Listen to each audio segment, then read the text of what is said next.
Bonjour à tous, bonjour à toutes, vous êtes bien sur SciBiopod, un podcast qui traite de science-fiction et de fantastique sur tous les supports possibles et inimaginables auxquels l'espèce humaine a pu penser jusqu'à présent. Aujourd'hui, on va parler un film que j'apprécie particulièrement malgré un certain nombre d'aspects, enfin, en tout cas, on va dire sa dureté.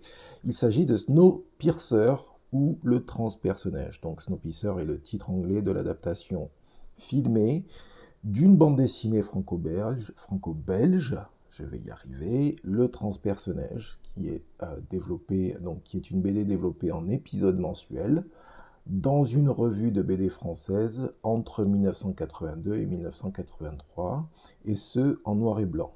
Donc on est clairement dans un univers post-apocalyptique de science-fiction, communément appelé post-apo. Post-apocalyptique, ça signifie que c'est un sous-genre de la science-fiction où on voit ce que la civilisation, quand elle a été détruite, que font les êtres humains juste après que cette civilisation ait été détruite. Est-ce qu'ils en remettent une en place ou est-ce qu'ils descendent dans les turpétudes de la sauvagerie et de la barbarie? Donc, globalement, alors, pardon, j'avais encore d'autres éléments à vous donner concernant cette BD, bien sûr, et c'est la moindre des choses. Donc, ses créateurs initiaux sont Jacques Loeb et Jean-Marc Rochette, donc, qui ont fait la BD en question entre 82 et 83. Ils ont été suivis par la suite du scénariste Benjamin Legrand, donc suite au décès de Jacques Loeb, et qui participe à 2 albums supplémentaires entre 1999 et 2000.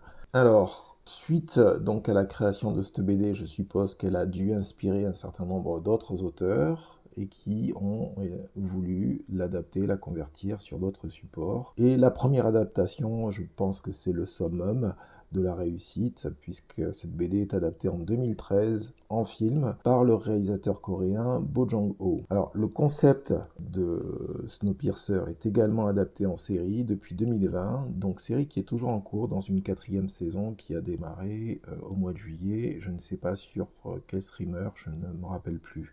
Alors, j'ai vu les 3 premières saisons de cette série. Je préfère le film, et c'est pour ça que je vais parler du film. Et pourquoi d'ailleurs, tiens, pourquoi est-ce que je choisis le film plutôt que la série ou la BD? Alors d'abord, c'est parce que j'ai connu, alors en fait, c'est pas tout à fait vrai. J'ai parcouru un petit peu dans une Fnac il y a très longtemps, dans les années 90, la BD en question, mais pour être tout à fait franc, je l'avais trouvé extrêmement lugubre. Et donc j'avais une vingtaine d'années, donc quand vous regardez ce type de BD, que vous avez une vingtaine d'années, que vous recherchez plutôt l'évasion, plutôt que vous confronter à des choses un petit peu difficiles, forcément, on lâche un petit peu et on préfère aller regarder le grand bleu, justement, tiens, si je devais faire une comparaison. Là, par contre, je suis tombé, en fait, j'ai vu le film sur Paris, et je crois que j'étais sidéré en fait de la qualité de ce film, c'est-à-dire de la thématique essentielle de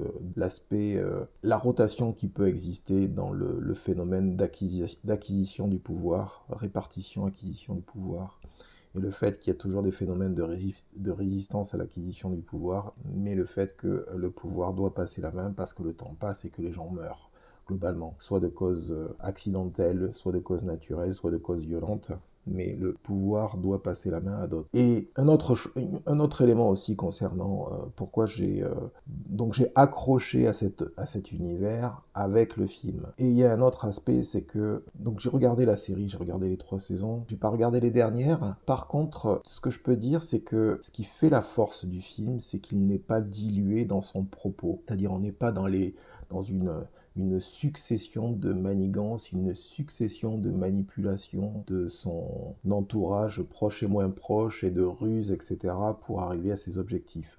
On est dans la mise en place d'un plan d'action avec tous les risques et que cela suppose, étant donné que l'on sait tous bien que quel que soit le plan que l'on met en place, un plan ne résiste jamais à la réalité, on ne peut jamais tout prévoir, et que donc il faut s'adapter. Mais le fait d'avoir fait un plan et de le mettre en place, donc d'avoir des objectifs, fait que ça donne en fait une certaine ligne directrice dès le départ qui est relativement simple à suivre, ce qui n'empêche pas la complexité, qui n'empêche pas les émotions fortes, puisque bon, c'est quand même un drame, hein, on fait pas dans la légèreté dans ce film, et j'ai trouvé que dans ce sens-là, ça valait vraiment la peine de le suivre jusqu'au bout, et bon, en plus c'est très très bien interprété, les acteurs jouent extraordinairement bien, on sent qu'ils sont très très motivés, donc ça fait plaisir à voir quoi. Donc il y a 2 ou 3 têtes d'affiche, le gars qui joue Capitaine America, je sais plus son nom, est-ce que vous m'excuserez si je le loupe sur le coup, mais c'est un acteur relativement jeune, donc il a le rôle du lead. Vous avez Harris qui joue le rôle de Mr. Wilfred, vous avez Tilda Swinton qui joue le rôle de la presque de la mère Macrel, j'ai envie de dire. Enfin, c'est pas tout à fait ça. C'est plutôt celle qui s'occupe des forces de police à l'intérieur du Snowpiercer, du train. Et donc, vous avez quand même des têtes d'affiche, des gens bien connus et qui jouent extraordinairement bien. Tilda Swinton, surtout, qui joue, le rôle est absolument, enfin, le personnage qu'elle joue est absolument atroce, mais elle le joue d'une telle manière, c'est tellement convaincant. En plus, on sent elle s'éclate littéralement à faire ce qu'elle fait. Euh, Ça se sent dans son jeu, parce que c'est un poil exagéré, on est presque dans la satire, mais pas totalement. Donc je suppose d'ailleurs que il y a dû y avoir des questions d'équilibrage qui ont dû être effectuées pour que ça puisse fonctionner. Donc ils ont dû choisir un certain nombre de plans qu'elle avait d'ores et déjà fait plutôt que d'autres, parce que si c'était trop exagéré, forcément, ça passerait beaucoup moins. Surtout par rapport à la tonalité du film qui est relativement sérieux. Donc on ne pouvait pas être dans la satire alors que le film est quand même relativement sérieux. Mais au-delà de ça, ouais, le film n'est pas dilué, le film est concentré, voilà. Et c'est ça que j'aime, c'est-à-dire qu'il n'y a pas de perte de temps, il y a pas de dilution du propos, ce qui est le cas dans la série, qui perd en fait en termes de proposition et en termes d'impact concernant le propos, que ne fait pas le film. Le film est très impactant, quand on le voit, c'est le moins qu'on puisse dire. J'ajouterai d'ailleurs qu'à l'époque, je suis en train de me souvenir là tout d'un coup que Weinstein, à l'époque, qui était donc le distributeur américain, a priori, faisait des pieds et des mains à l'époque pour essayer de remonter enfin certaines parties du film qu'il considérait comme étant trop violentes et qu'il ne voulait pas que l'audience soit écœurée en voyant le film en question. Et le réalisateur a tenu bon. Il y a eu toute une esclandre d'ailleurs à ce moment-là pour que le film puisse suivre la vue, en effet la vision de son réalisateur et ne puisse pas être remonté par les Weinstein qui, on le sait, Scissor Hands, ils étaient appelés pendant pas mal de temps, pendant au moins une vingtaine d'années. Donc, au-delà de tous ces autres problèmes à lui qu'il a pu avoir au niveau judiciaire, je veux dire, il y avait cet aspect-là et ils ont tenu bon.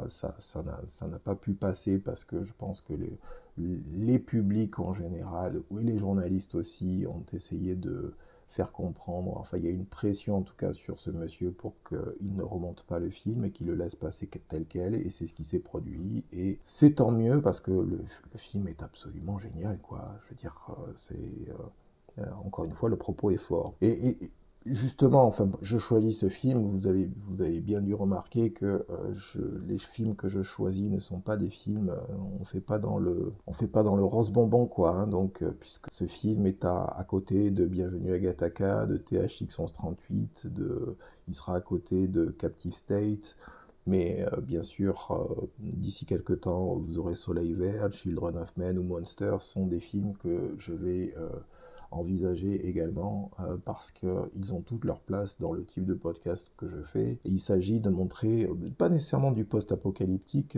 mais de montrer comment la science-fiction est utilisée comme une forme d'avertissement et n'allez pas dans cette direction, c'est pas nécessairement la meilleure. Et dans ce sens-là, ce sont des films que j'apprécie beaucoup, vous l'aurez compris. Rollerball aussi, est absolument magnifique. Donc qui a très bien vieilli, je trouve, dans son propos. Peut-être pas dans l'image, mais en tout cas dans son propos, il est juste, il y a juste beaucoup de choses, en tout cas en récupérer personnellement, à en analyser personnellement. Alors, je vais revenir sur les prémices qui sont quand même relativement simples à comprendre, hein. Donc, après un certain traficotage du climat par des prétendus pro-scientifiques, vous aurez compris des scientifiques professionnels qui sont amusés à faire joujou en disant on va modifier le climat de la planète Terre. Le problème, c'est que le climat en question s'emballe dans une ère glaciaire, sans pitié, impossible de mettre les pieds dehors, puisque bien entendu, il commence à faire trop froid, et donc s'il fait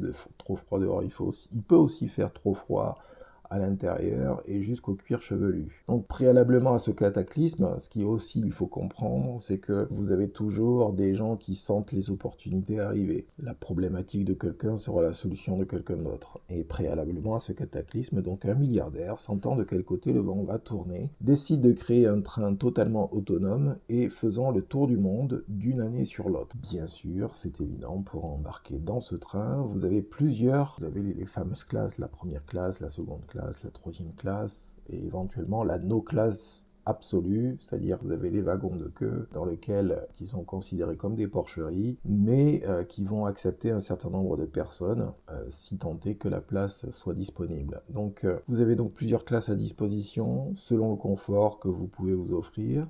Ce sont des places à vie, donc vous vous doutez bien qu'il faut financer l'ensemble de ce train. Et le créateur du train en question, donc ce sont des places à vie. Donc les prix sont à l'échelle et à l'ampleur de ce qui vous est proposé. Il est aussi important de ne pas oublier donc cet aspect parce que on comprend mieux que certaines personnes qui sont arrivées de manière très presque accidentelle et qui sont arrivées embarquées dans ce train ne soient pas considérées par le reste des catégories qui ont payé leur billet. Néanmoins, il faut aussi se rendre compte qu'on est dans une configuration de fin du monde ou de fin de la civilisation en tout cas, et que donc être en mesure de sauver un certain nombre de personnes, c'est toujours mieux que de ne pas les sauver du tout. Donc il y a les deux. On peut critiquer les prémices en effet en disant ça y est, on est d'ores et déjà dans un univers impitoyable, mais enfin, faut pas rêver. C'est pas comme si l'espèce humaine était considérée comme étant totalement dénuée d'individualisme et d'égocentrisme et de tout intérêt commence par soi-même, etc., etc. Donc on est vraiment en tout cas dans ce contexte donc d'une exploration sociale. Alors c'est ça qui vaut la peine et qui va valoir la peine en fait jusqu'à la fin, c'est que c'est une exploration sociale des relations qui existent entre différentes strates sociales, mais ce de manière condensée dans un train, donc c'est un microcosme, on est en vase clos. Donc bien évidemment vous avez, alors pour le coup, toutes les thématiques sur le manque de ressources, sur la gestion des ressources, sur la manière dont les informations partent d'un wagon à l'autre, etc. Il y a des choses qui seront moins étudiées dans le film qu'elles ne le seront éventuellement dans la série, mais ce qui n'enlève rien, je pense, à la qualité du film, ce qui a un côté extrêmement évocateur, mais évocateur dans le sens où les émotions auxquelles vous êtes enfin les relations humaines auxquelles vous êtes confrontés dans le film font que, comme vous avez devant vous l'exploration de ce qu'est une rébellion en temps réel, et une rébellion qui est plus ou moins préparée, forcément ça vous met dans des états mentaux et dans une forme aussi d'analyse de ce qui se passe, qui est beaucoup plus, qui se compte au présent, c'est-à-dire que vous vivez, c'est la première fois que j'ai vu ce film, vous le vivez au présent, comme si vous voyez, d'ailleurs c'est bien ce qui se passe, c'est que vous voyez une rébellion se mettre en place. On va revenir sur les éléments bien sûr qui mettent en place, qui font que vous avez une rébellion, mais effectivement on est dans le classique de la lutte des classes justement. Donc vous avez la première, deuxième et la no-classe, et vous avez une lutte des classes, donc les pauvres contre les riches, les pauvres contre les forces de l'ordre, ou contre des bourreaux assermentés pour l'occasion, les agitateurs qui changent de camp lorsque cela les arrange, les tractations pour avoir accès à certaines compétences qui peuvent faire la différence, et qui peuvent faire la différence au passage pour la survie de l'ensemble, c'est-à-dire pour le fait que le train puisse continuer son voyage. Donc tout se négocie, que ce soit à coups de cigarettes, d'alcool, de revues salaces éventuellement qui sont échangées sous le coude, d'accès prioritaire au bordel pour esseler, vous m'aurez compris. Donc tout est à vendre plus ou moins si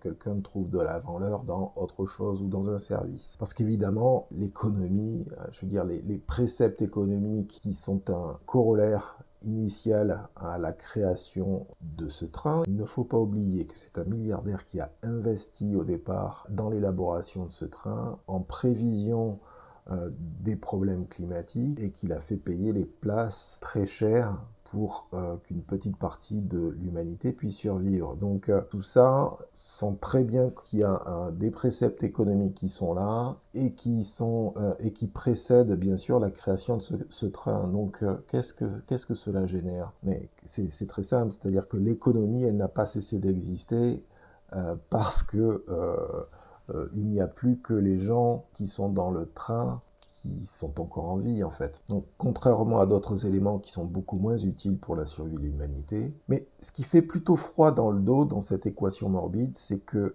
dans un circuit fermé, puisque c'est encore une fois un microcosme, il est important vous avez une variable d'ajustement, voilà ce que l'on appelle en matière d'économie la variable d'ajustement. C'est-à-dire que vous avez des unités humaines, donc des individus bien sûr, des unités sacrifiables si elles sont considérées comme trop consommatrices de ressources développées en interne. Donc c'est ça aussi qu'il faut bien avoir en tête, c'est que vous avez des êtres humains qui sont potentiellement sacrifiables si nécessaire pour que le transpersonnage puisse continuer à fonctionner. Alors, c'est une question de l'utilité finalement de la personne qui se trouve à l'intérieur du transpersonnage. Est-elle sacrifiable? Son sacrifice va-t-il être utile pour la perpétuité du transpersonnage du Snowpiercer ou le service que cette personne va pouvoir rendre, est-ce que ça ne sera pas non plus suffisamment utile pour faire en sorte, notamment par exemple le fait qu'il y ait des enfants, et les enfants ont des petites mains, et on sait très bien que les petites mains,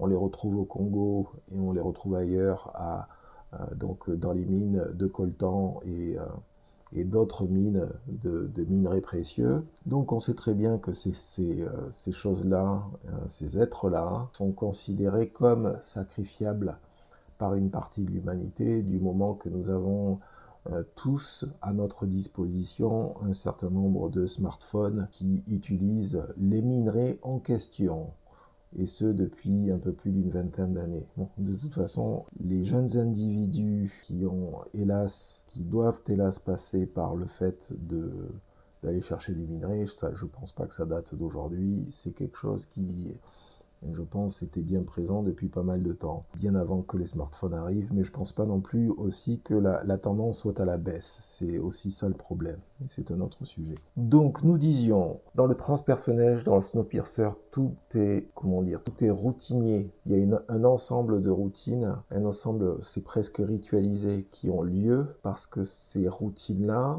permettent finalement de rassurer. En fait, bon, c'est valable pour les êtres humains en règle générale, et c'est valable aussi pour un certain nombre d'animaux, notamment d'animaux domestiques qui sont territoriaux. Je remarquerai d'ailleurs qu'en effet il y a plus ou moins, j'ai l'impression, une certaine corrélation entre le côté routinier de certains animaux dont nous nous entourons, les chats qui vont, quand le soir tombe, vérifier leur territoire et vérifier que, enfin les chiens aussi, donc pas nécessairement le soir, mais qui font la même chose et qui marquent leur territoire. Donc, et tout ça dans une forme de routine, tout ça pour être toujours dans le contrôle du territoire en question. Les êtres humains font plus ou moins la même chose, hein, et donc on se retrouve en effet dans un contexte où, au-delà de la routine, s'il y a un changement qui devait chambouler l'ordre d'ores et déjà établi, il faut se rendre compte que le bouleversement de ces routines, ça ne ferait certainement pas semblant, hein, puisque il est évident qu'en effet, renverser la vapeur au sens propre, non, en fait, pardon, au sens sale, hein, dans ce train, ne peut hélas se faire que de manière violente. Et pour le coup, Justement, c'est à ça qu'on en arrive. Alors, c'est pas la peine de parler de l'événement déclencheur qui va mettre en place les éléments, le côté explosif de la rébellion. De toute façon, on se doute bien que c'est pas quelque chose de très sympathique, hein, mais qui fait que un certain nombre de personnes décident de dire maintenant ça suffit. Mais pour le coup, c'est vrai qu'on se retrouve dans une vraie lutte de classe symbolisée par la fragmentation en wagons. Donc avec la notion que chaque wagon ou tous les deux, trois wagons, vous avez une classe sociale plus ou moins qui est représentée. J'ajouterais, et je dirais d'ailleurs surtout que le wagon de queue a un rôle bien entendu prépondérant, puisque c'est celui des sacrifiables à loisir. Comme ils n'ont pas payé leur ticket, ils ne sont pas assujettis aux mêmes règles que les autres. D'ailleurs, il n'y a aucune règle enfin, ou pardon, non, c'est plutôt l'inverse. C'est en fait toutes les règles du monde possible, inimaginables, leur sont imposées. Donc ne pas y voir un privilège, mais bien sûr exactement l'opposé.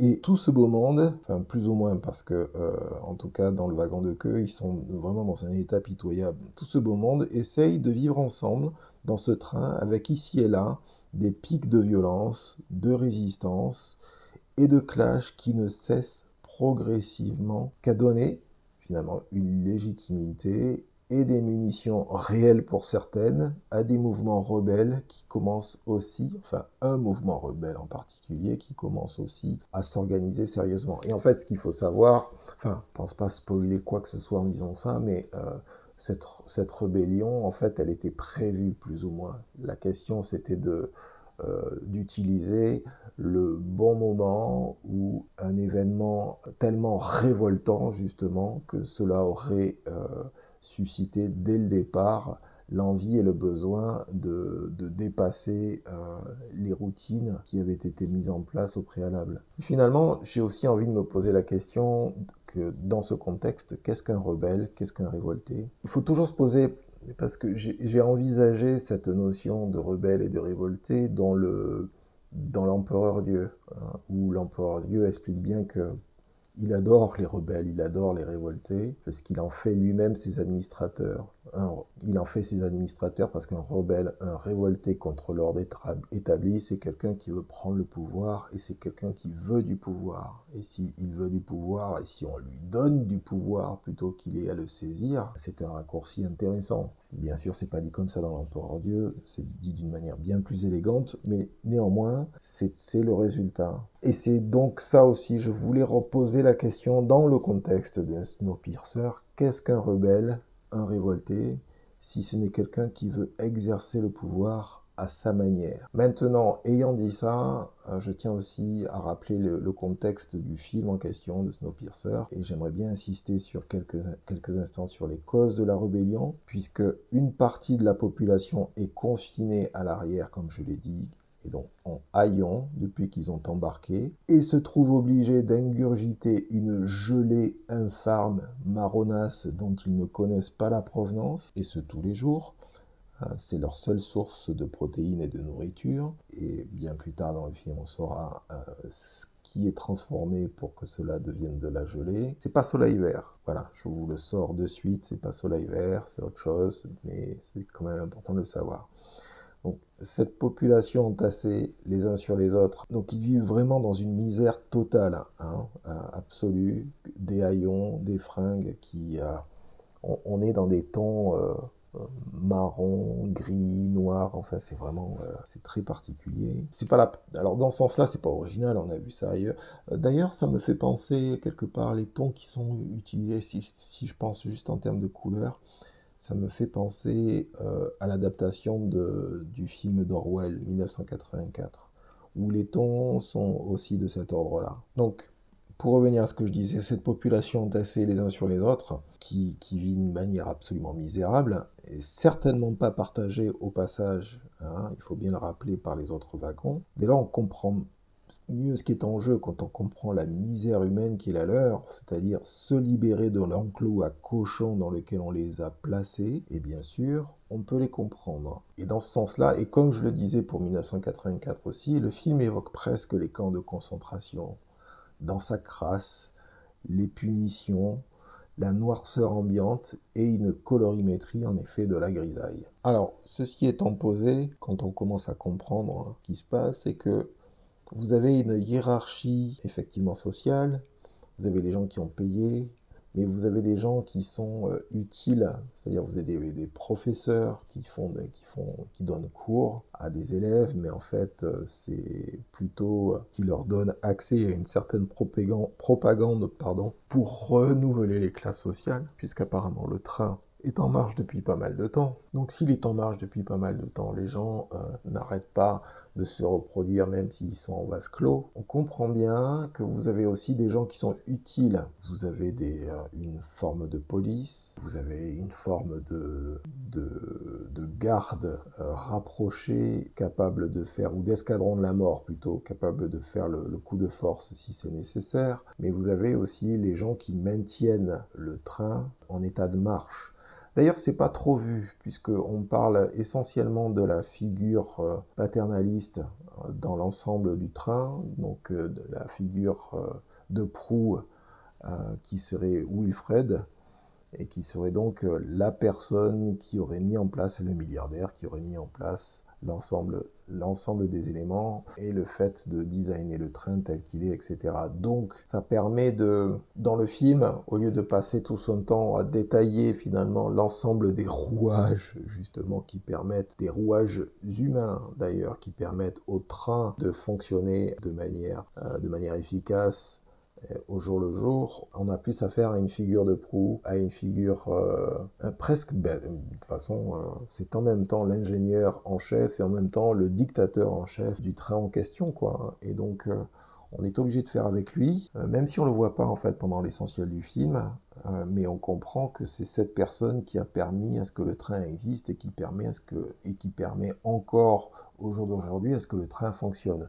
Donc cela a bien entendu son importance. Mais je voulais revenir sur la rébellion, puisque j'ai parlé de pourquoi les gens qui sont en bout du train, tout à la fin, dans les wagons de queue. Je voulais revenir sur le prix de la rébellion, parce que bien sûr c'est un des éléments essentiellement dramatiques justement de ce film, c'est que le prix est évident, hein, le prix c'est en vie humaine. C'est ça le véritable coût. Et c'est très intéressant aussi, c'est que c'est là où je trouve que c'est très bien joué, c'est que c'est le regard des acteurs et le regard des personnages en fait, pas des acteurs, mais le regard des personnages sur ce qui est en train de se passer. C'est-à-dire en même temps qu'ils effectuent un certain nombre de carnages, on se rend compte que quand ils sont touchés personnellement, ils sont tellement choqués, et puis en plus ils n'ont pas le choix, ils peuvent pas retourner en arrière, quoi, parce qu'il y a eu trop de sacrifices qui ont été faits, donc c'est la fuite en avant, justement, en avant vers le moteur et vers la conduite du train. Mais voilà, il faut se rappeler de ça, c'est que le véritable coût, et cela peut parfois être, il faut aussi en être conscient, hein, quelle que soit la rébellion, cela peut parfois être inévitable. Et il est important de comprendre ce que cela génère. Des morts parfois à foison.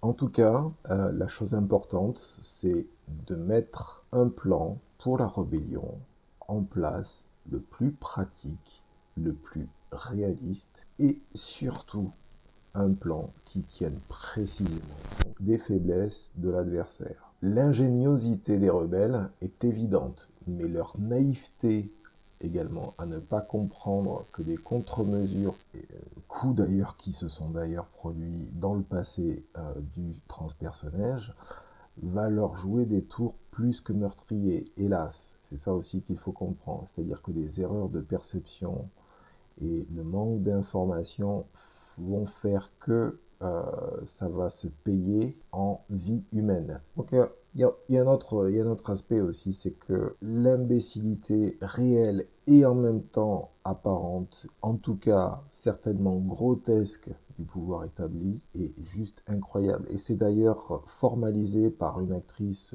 que nous connaissons tous et que nous avons déjà vu dans des tas d'autres films, qui est Tilda Swinton, et elle est juste incroyable dans ce rôle. Je l'ai pas vue énormément quand elle était beaucoup plus jeune, dans les années 80, début 90.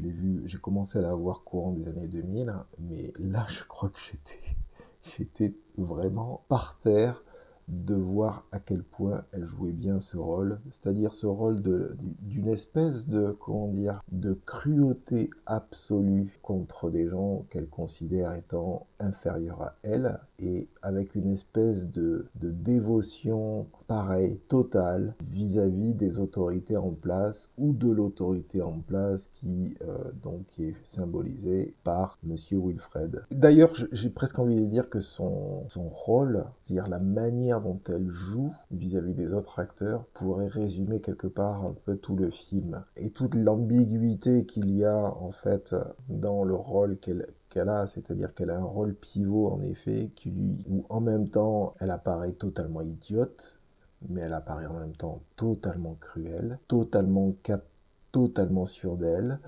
totalement capable de faire les pires actes qu'ils soient, et en même temps, elle est complètement à côté de la plaque sur un certain nombre de choses, même si, bien entendu, ce sont des gens qui ont prévu d'une certaine manière que des mouvements de ce type étaient susceptibles d'arriver, étaient susceptibles de se produire. Elle se met dans une situation où on voit qu'elle n'a pas, d'une part, elle n'a pas le contrôle, mais d'autre part, elle est bien un des éléments pivots contre lesquels cette rébellion va devoir se mettre en place. Et dans ce jeu du chat et de la souris, hein, qui est la proie et qui est le prédateur, c'est ça aussi qui est bien intéressant dans ce film, c'est que tout le monde change de rôle à un moment ou à un autre. Vous avez un des phénomènes scénaristiques classiques qui est le fait d'avoir des triades, donc le fait d'avoir un personnage qui souffre, un personnage qui regarde la personne souffrir, et vous en tant que spectateur qui regardez les deux, donc c'est un des classiques,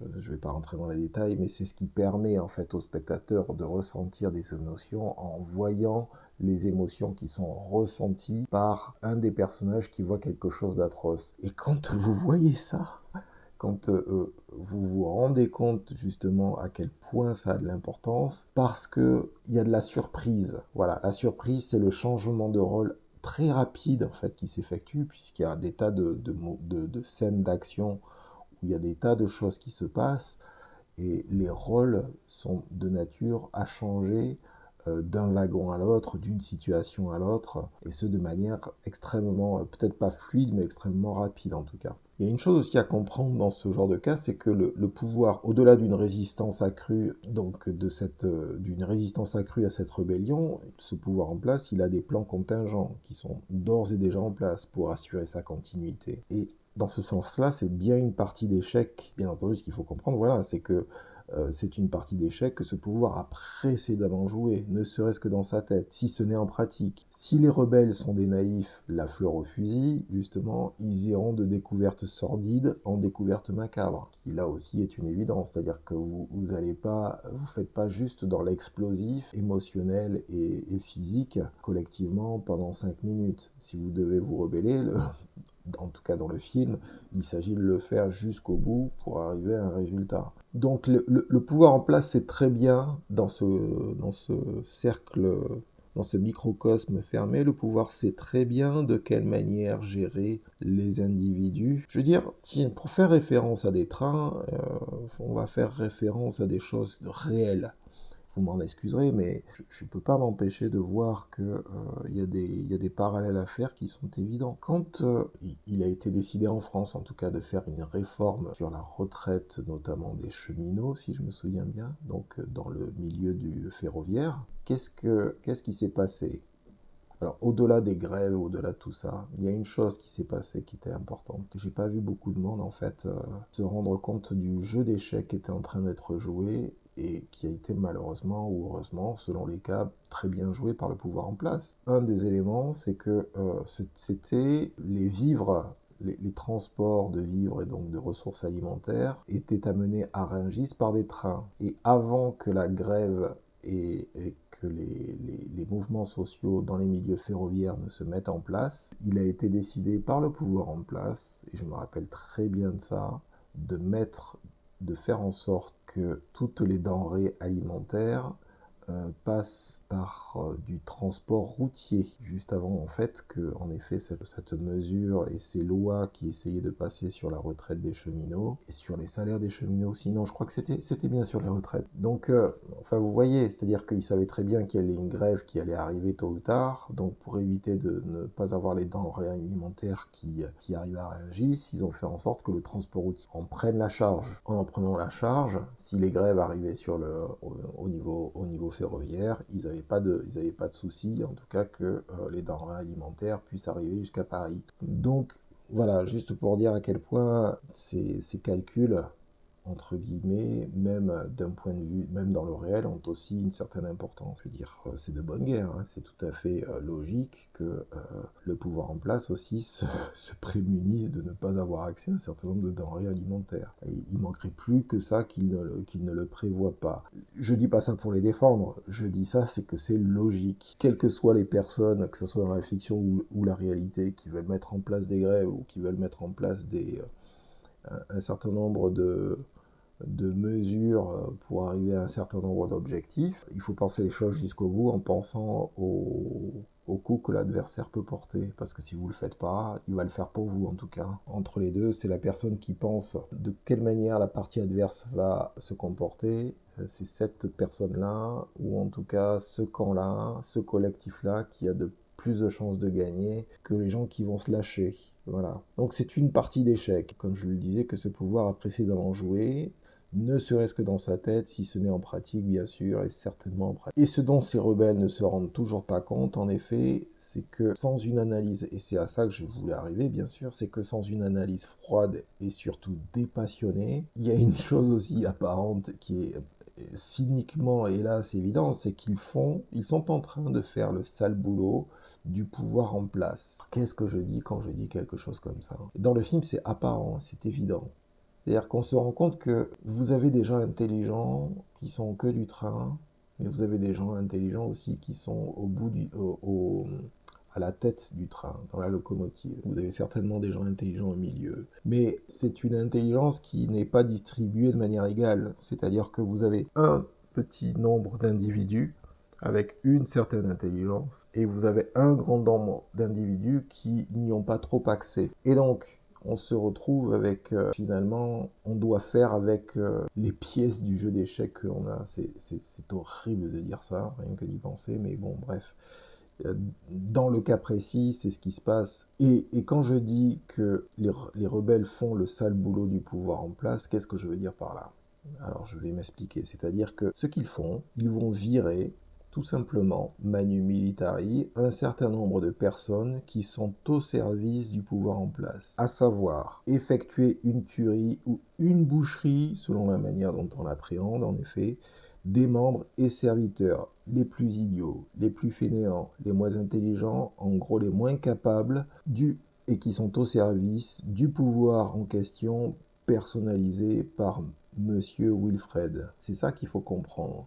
C'est que dans la stratégie des gens qui sont à la tête de la locomotive, ils savent très bien que dans leur rang, tout le monde n'est pas de qualité égale. Et que ces gens qui ne sont pas de qualité égale, ils vont les mettre au contact des gens qui sont à la queue du train, pour la simple et bonne raison que ce sont les premiers éléments à être sacrifiés. Et donc, ça leur permet finalement de s'en débarrasser, et ce sont aussi des unités sacrifiables. C'est pas dit, quand je dis des unités, je parle bien sûr, ce sont des unités humaines, ce sont des individus, mais ce sont des individus qui se sont aussi mis dans la situation où ils se sentent suffisamment en sécurité pour se mettre en contact avec les gens qui n'ont rien à perdre.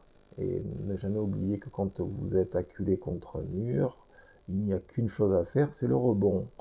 Donc, c'est ça aussi qu'il faut voir. C'est que dans ce film, on nous montre bien de quelle manière le pouvoir qui est dans la locomotive et qui est diffusé jusqu'à la queue du train, comment il fonctionne et quels sont les éléments et la manière pour lui de fonctionner pour faire en sorte de continuer à se perpétuer. Voilà, ça c'est un premier point. Et bien sûr, dans le cadre d'un conflit où vous avez une foule enragée qui remonte vers la locomotive, les lignes de défense vont se durcir progressivement. Ne serait-ce que pour tester, bien sûr, la validité de la rébellion en question. En tout cas, les erreurs d'appréciation commises par les classes supposées dirigeantes sont telles que lorsque les événements tragiques se produisent, ils sont tous pris de court, c'est le moins qu'on puisse dire, par la barbarie et la sauvagerie qui leur tombe dessus, pour la simple et bonne raison qu'ils n'ont absolument aucune conscience des dangers qui les entourent. Le trop plein de confiance qui leur est donné, cette espèce, vous savez, d'aura j'ai plus confiance dans moi et dans les gens qui m'entourent parce que nous sommes les mêmes. Vous savez, c'est toujours ce côté, je veux dire, un peu tribal, je fais partie de telle secte, de telle classe, etc., etc. Bref, on le retrouve là ici, c'est-à-dire que c'est une confiance qui est diffuse, ou en tout cas qui se diffuse dans un certain nombre d'individus, mais parfois, en fait, c'est simplement la bêtise qui est diffusée, c'est même pas la confiance dans dans leurs droits, ou c'est même pas la confiance dans leur capacité à résister à tout. Non, c'est juste de l'orgueil mal placé, tout simplement. Et ce trop-plein de confiance et de bêtises vont tout naturellement renverser la vapeur à leur place, quoi. Parce que, enfin, il faut comprendre que d'un point de vue humain, une société comme cela, elle rend fou. C'est-à-dire qu'il y a aussi ce facteur-là, c'est-à-dire le facteur psychologique, et qui là, pour le coup, est diffusé à l'ensemble des éléments constitutifs, des éléments humains constitutifs de cette société. C'est-à-dire qu'ils sont tous enfermés dans un cylindre, il ne faut pas l'oublier. Hein. Ils sont tous enfermés. Imaginez que vous êtes enfermé à vie dans un long cylindre en mouvement, un peu comme un poisson opérant, une glissade terrestre. Je veux dire, les jeux de pouvoir dans ce cadre n'existent presque que pour mettre un peu de piment dans le poisson en question. Et comme on le sait pour un poisson mort, hein, le pourrissement commence par la tête. C'est-à-dire, finalement, la personne que l'on ne voit pas, la personne qui est dans son coin et qui est dans sa tour d'ivoire, qui est en fait la locomotive, finalement, le pourrissement a éventuellement commencé par là, parce que cette personne, avec la dureté qu'elle utilise, avec la cruauté qu'elle utilise, elle ne s'est peut-être pas rendue compte que c'était aussi un des facteurs et un des éléments qui faisaient que les choses allaient devenir de plus en plus explosives. Comme par hasard, vous avez des gens, et je pense ça dans la fiction comme dans le réel, vous avez des gens qui doivent penser que plus ils vont être durs, et mieux ça va se passer pour eux.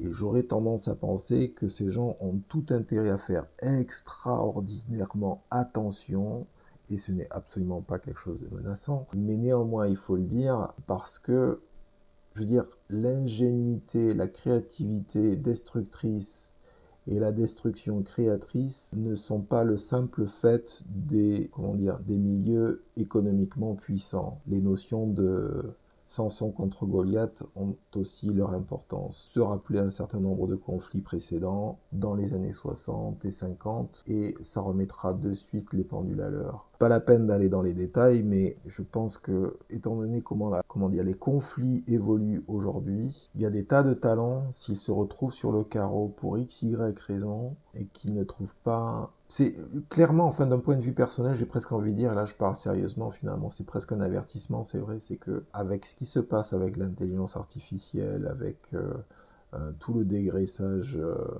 des ressources humaines qui est en train d'être fait à l'heure actuelle, que ce soit en France ou ailleurs, avec en même temps les injonctions contradictoires qui consistent à dire si vous ne travaillez pas, vous êtes un fainéant, vous êtes une honte pour la société, etc. Je pense que quand on en est à ce stade-là de fonctionner avec les injonctions contraires et de dire tout et son opposé tout en pensant que ça va passer comme une lettre à la poste, à mon avis, il vaut mieux commencer à être assez prudent, surtout quand on utilise le diviser pour mieux régner à tour de bras. Je veux dire, on finit par tendre une société à diviser tout le monde Peut-être que les premières victimes ne seront pas des milieux politiques, mais je pense que à un moment donné, les colères populaires risquent. Et je pense que, alors pour le coup, je pense que nous avons des dirigeants qui sont conscients de ça, parce que d'abord ils sont passés pas loin de ça, hein, il y a quelques années, mais ça n'a pas l'air de les arrêter. Je pense que la loi des grands nombres devrait pour des gens qui manipulent les chiffres, hein, je trouve qu'ils ne les manipulent pas, peut-être pas autant, ou qu'ils ne les anticipent pas ou ne les voient pas aussi bien qu'ils devraient pouvoir le faire. Donc bien, je laisserai ça en plan, en tout cas cette réflexion en plan, parce que, ou je ne mettrai pas ça dans le podcast, on verra, mais je pense que c'est une notion importante, mine de rien. Je tenais à revenir sur cette notion, en effet, que le pourrissement commence par la tête, dans la tour d'ivoire ou la locomotive, et que être enfermé comme cela à vie, c'est finalement être mort, d'une certaine manière, sans le savoir, sachant que la civilisation elle-même est morte. Donc, c'est-à-dire on n'est que dans la survie d'une toute petite partie, d'un échantillon mobile de l'espèce humaine, et que la tête en mouvement restante commence à pourrir. On comprend aussi aisément que la notion de temps n'existe presque plus. C'est un temps qui est monotone. Il n'y a plus de saison. Dehors, il fait toujours froid. Rien ne change, ou si peu. La seule chose qui vieillit, ce sont les corps. Donc, qu'est-ce que ça veut dire? Tout simplement une dégradation programmée. Donc, ou alors grâce ou à cause de nos pulsions mortifères, contempler les autres mourir et se repaître du spectacle parce qu'une fois de plus, on n'est pas au menu. Une forme de ponctuation macabre pour passer le temps. Burke. En effet, je trouve pas ça aussi plaisant que ça. Et c'est aussi un autre sujet. Au-delà de l'étude d'une société en vase clos, je tenais à revenir sur la vraisemblance de l'univers en question, qui bien sûr déraille assez rapidement, c'est évident, hein.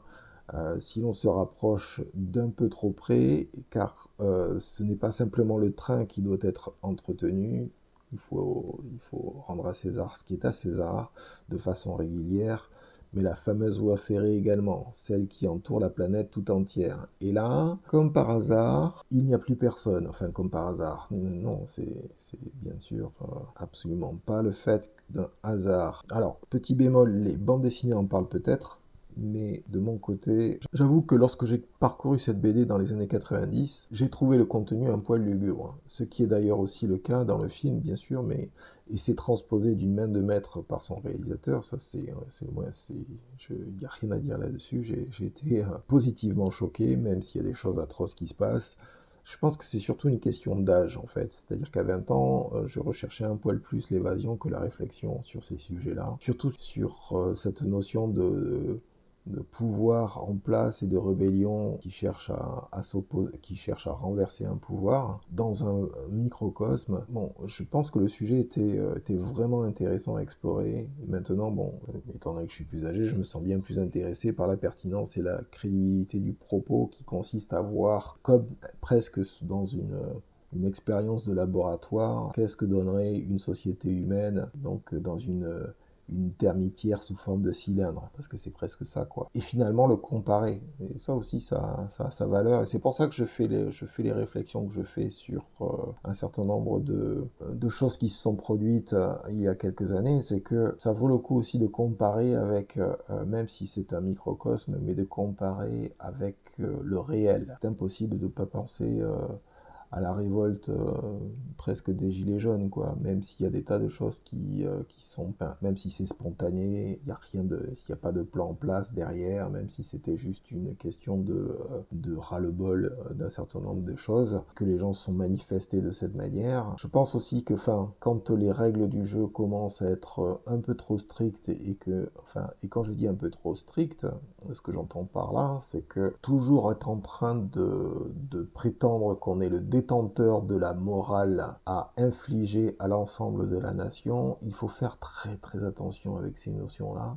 D'abord parce que soit il faut être irréprochable, et si on n'est pas irréprochable et qu'on est dans le fait ce que je dis, pas ce que je fais, qui est un grand classique de l'humanité d'ailleurs, surtout de celle qui est en place au pouvoir, ça peut se retourner contre les individus en question de manière vraiment explosive.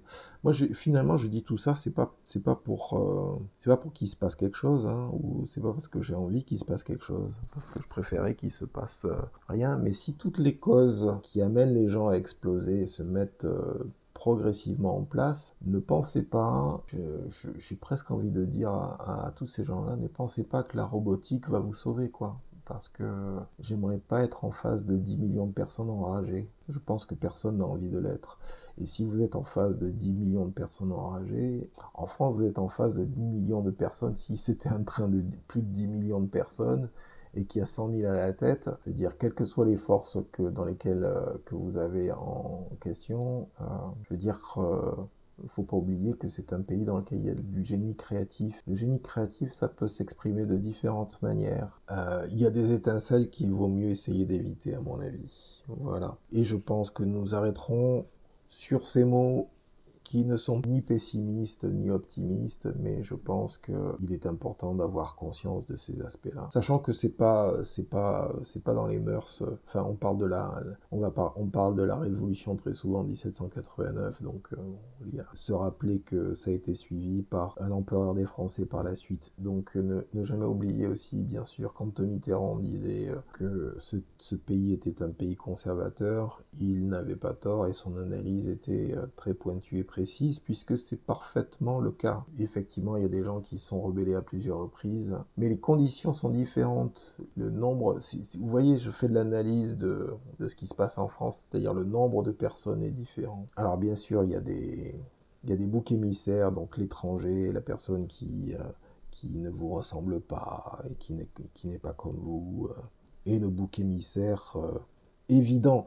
Comprenez bien, c'est que les gens ont besoin d'un code de couleur un peu basique pour savoir qui il faut regarder de travers. Mais ça aussi c'est très dangereux. D'abord parce que vous allez créer des animosités que vous n'avez pas nécessairement envie d'avoir à gérer, d'une part. Et puis d'autre part, qu'il faut aussi comprendre, c'est que c'est totalement idiot.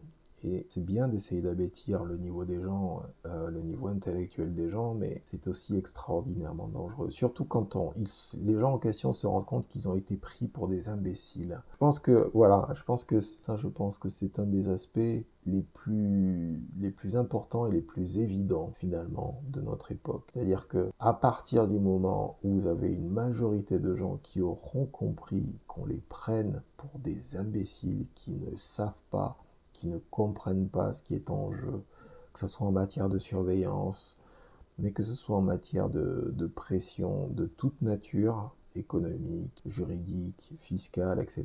Et c'est-à-dire quand il s'agit de visser et de visser et de visser et de continuer à visser. Je veux dire, la pression ne s'exerce pas juste vers l'intérieur. Je pense que c'est des mots intéressants sur lesquels s'arrêter quelques secondes et y réfléchir un petit peu. J'espère que vous avez eu une bonne écoute de ce podcast, que vous avez passé un moment intéressant en tout cas. Et je vous dis à très bientôt sur le canal de Code. Au revoir.